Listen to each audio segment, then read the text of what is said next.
Welcome to my messy studio, everyone. My name is Mark, and I'm an artist and an art professor. And in this short lesson, I'm going to talk about a way of hatching that is not only beautiful and effective in its own right, but also a wonderful training method to develop your cross-contour hatching skills. Let's get started.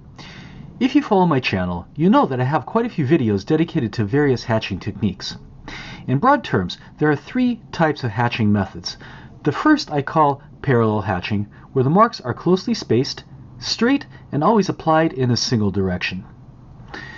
The second technique I call cross hatching, where the lines are a little more widely spaced, but are applied at different angles with every layer.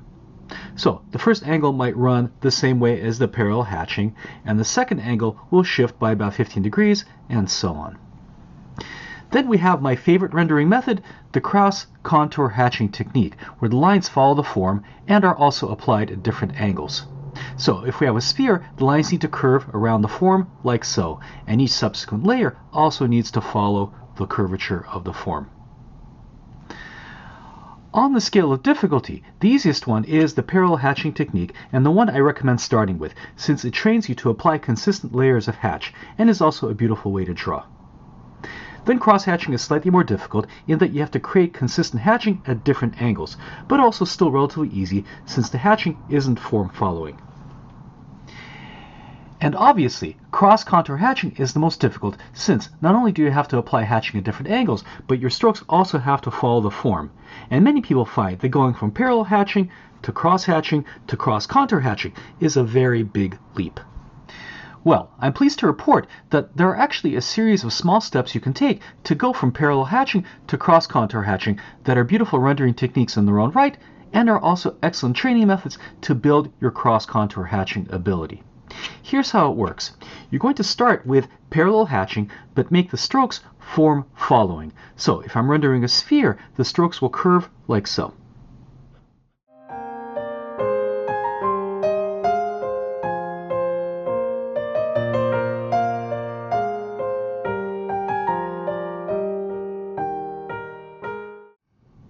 And then the next layer is applied at exactly the same angle, just like the parallel hatching technique.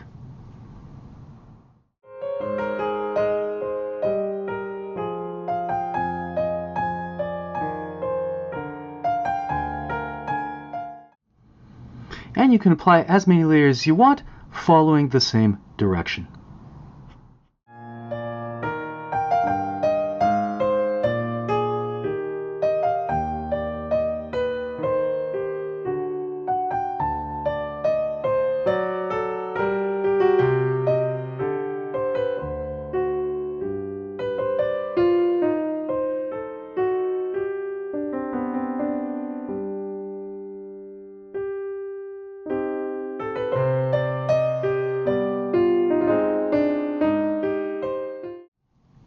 This method I call single directional contour hatching, and it was used frequently by Francisco Goya in many of his graphic works. Here's my drawing from a recent pen and ink head drawing workshop that demonstrates this way of working. The best thing about this method is that there's a continuum that goes from single directional hatching to cross contour hatching. But before I show it to you, first permit me a few seconds to tell you about my class called The Fundamentals of Cross Contour Hatching, the 6 Basic Strokes, that is now available to view on Vimeo.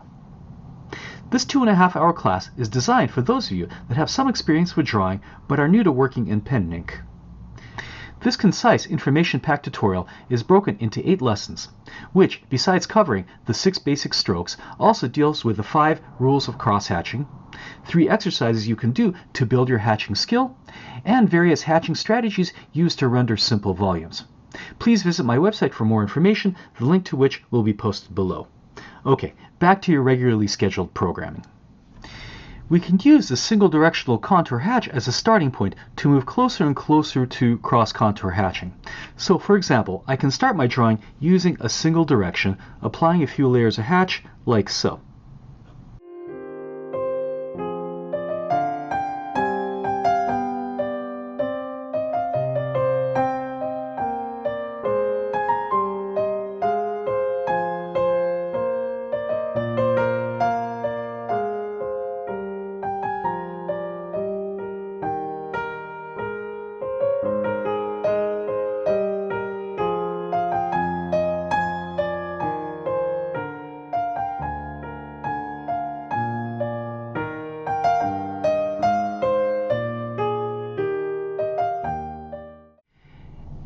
And then I can change the angle slightly and finish the drawing with it.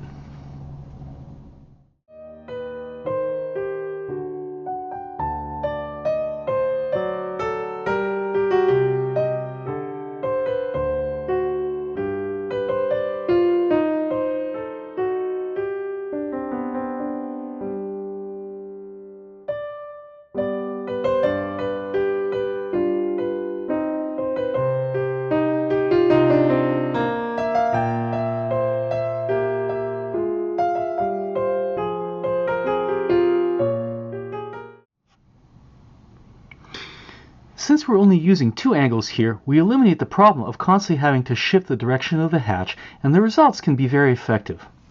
We'll call this technique two-directional contour hatching. And then, little by little, as we gain confidence creating form-following strokes at different angles, we can add yet another direction, like so.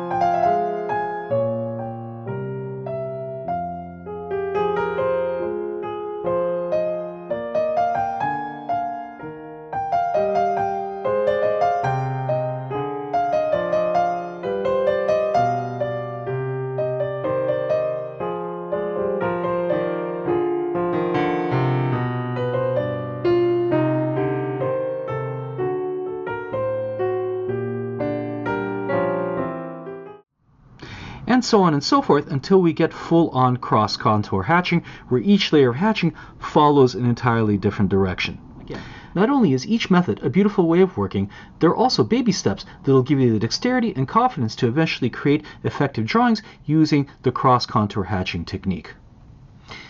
I hope you enjoyed this mini lesson, and if you did and haven't subscribed yet, please do so and stay tuned to many lessons like it. Thanks for watching and putting up with my endless promotions of workshops and classes, and I hope to see you back in my messy studio very soon. Bye-bye.